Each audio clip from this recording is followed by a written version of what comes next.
Am revenit. Multă lume m-a întrebat, bine, nu multă lume pe TikTok, ca să nu pară că acum primesc mesaj. Multă lume din viața personală sau din viața reală m-au întrebat de ce mi-am luat motocicletă nouă. Asta a fost o întrebare foarte des pusă. Și acum o să vă zic de ce mi-am luat motocicletă nouă. Tu ce faci, omule, în spatele meu acolo? Mă cauți, mă... Nu înțeleg un tibaș tu așa, dar hai. Deci, treaba stă în felul următor.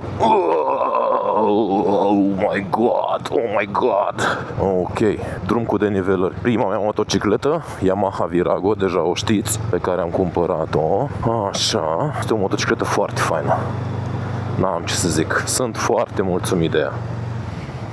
Foarte mulțumit de ea. O clasică, nu știu cum să zic, o clasică consacrată, am putea spune. Deja. Dar, acum trebuie să fim și puțin realiști. Este și o motocicletă care este destul de veche, are peste 30 de ani. Răcire pe aer, adică, na, un pic mai rudimentară. Ea și în anul 1994, când a fost fabricată, nu era tehnologie de vârf. Era un cruiser clasic și la vremea respectivă, da? Motor simplu, 2 pistoni în V, răcire pe aer, deci nimic foarte rocket science, da? Foarte wow. Deja rula, deci cum spuneam, în 94 când a ieșit, deja rula pe o tehnologie din anii 70 de acum, nu... Și acum ce să zic, sentimentul este foarte fain. Nu zic că nu, eu m-am distrat de minune pe motocicleta aia, foarte mișto, numai că, cum să vă zic, e o clasică, nu este reliable la modul ăla. Eu vreau un motor pe care să merg zi de zi. Ăsta este, cum să zic eu, dorința mea. Asta este dorința mea. Un motor pe care să-l folosesc zi de zi. Și vara, și toamna, și iarna. Dacă asfaltul permite, eu voi merge și la iarnă cu motorul. Deci nu contează anotimpul, eu voi merge cu motorul. Și acum, un motor de 30 și ceva de ani, care deja merge pe o tehnologie învechită, adică, cum spuneam, răcire pe aer, nu era nimic nou acum, ultimul răcnit în anii 90 când a ieșit. Pur și simplu era un... Eu mi-mi plăcea să le spun copii de Harley, dar problema a fost alta aici. Avem această motocicletă care deja are 30 plus ani. Piesele sunt foarte greu de găsit. Vă zic din experiență, da? Deci ceea ce mi s-a stricat mie la dânsa, pe lângă faptul că dacă vroiam să o cumpăr nouă de la reprezentanță Yamaha, OEM cum s-ar spune, piesa în sine mă costa undeva la aproape 500 de euro. Și vorbim despre un magneto, oameni buni, adică nu vorbim despre cine știe ce piesă foarte complicată. Undeva pe piața aftermarket piesa nouă costa undeva în jur de 200 de euro, dar nu am mai găsit-o în stoc, nu mai avea nimeni. Și am ajuns la dezmembrări și la dezmembrări este așa, o mare loterie, un mare risc. Și după săptămâni de căutat și local și online, eBay, alte țări, am reușit abia să găsesc pe cineva și să-mi trimită piesa respectivă, care spre norocul meu era într-o stare foarte bună. O să vedeți când ne apucăm de Repair Vlog Yamaha, ultima parte în care o repar. Pe lângă că am căutat această piesă săptămâni și abia am găsit-o la dezmembrări, mi-au mai trebuit și alte piese, cum să spun eu, suplimentare, șaibe, șuruburi, care vă spun sunt atât de greu de găsit. Deci am căutat, Doamne cât am căutat, sunt atât de greu de găsit. N-ați văzut așa ceva. Sunt foarte greu de găsit. Am ajuns pe un site din Anglia cu piese cu catalog Yamaha, bineînțeles, piese OEM și la fel pe o mână de șuruburi și o șaibă am dat, cred că 80 de lire. Deci asta este problema cu un motor clasic. Nu găsești piese, este foarte dificil și presupun că este o chestie pe care ți-o asumi în momentul în care cumperi motocicleta, dar pe care eu am zis că lasă-mă, că nu o fi chiar așa de rău, am zis eu în mintea mea, dar uite că este destul de greu. Moment în care eu deja stăteam cu motorul parcat de o săptămână și ceva, am zis că băi, ok, îl asamblez. Vă zic că am mers cu motorul o săptămână împins manual pornirea, deci îmi făceam viteză, dădeam a doua și pornea.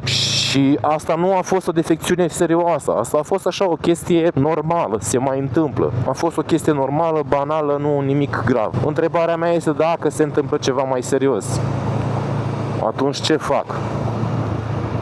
1. Financiar cred că mă va costa destul de mult. 2. Dacă voi găsi piesa.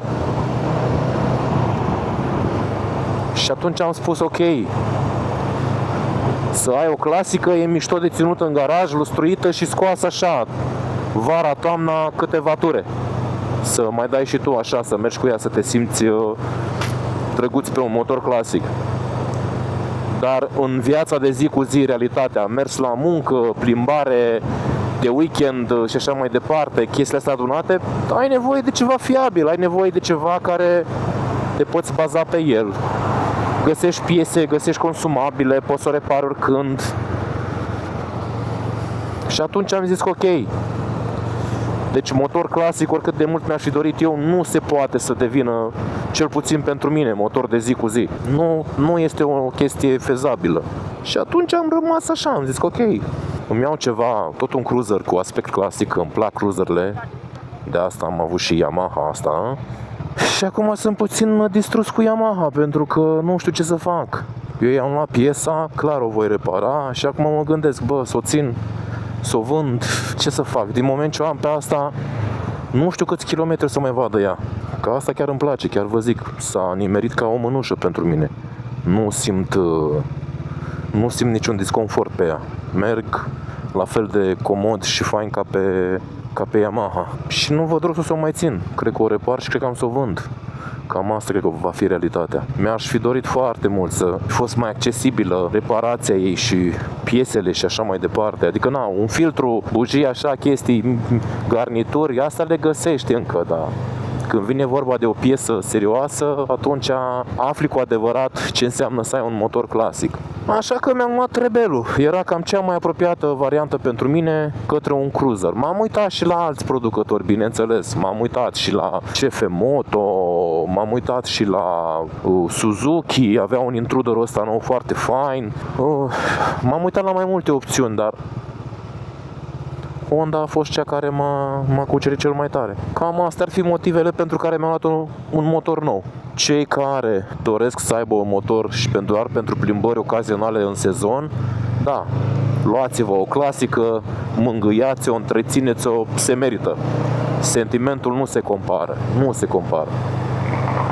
Dar pentru riderii zilnici, cei care folosesc motocicleta pentru mers la muncă, mers peste tot, adică nu contează sezonul, ei sunt pe motor, clar nu este o idee foarte bună, decât dacă vrei să stai tot timpul, să te chinui cu ea, nu știu. Cam asta este logica din spatele acestei decizii. Am nevoie de ceva fiabil pe care să mă pot baza în fiecare zi. Nu zic că astea nu se strică, clar, se strică și ele, dar șansele sunt mult mai mici.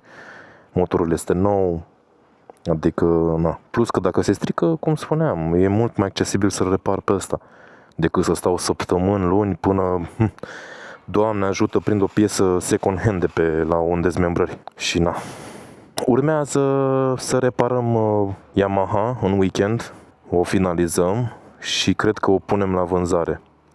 Cred că așa o să facem și vedem de acolo ce se întâmplă. Și după, eu deja mi-am dat comandă pentru accesorii pentru Honda, cum ziceam. O să urmeze câteva accesorii pe acest motor. Abia aștept să-l fac. Mersi că sunteți aici. Ca de obicei aștept păreri și sugestii în comentarii și ne auzim. Ceau! Pa, pa!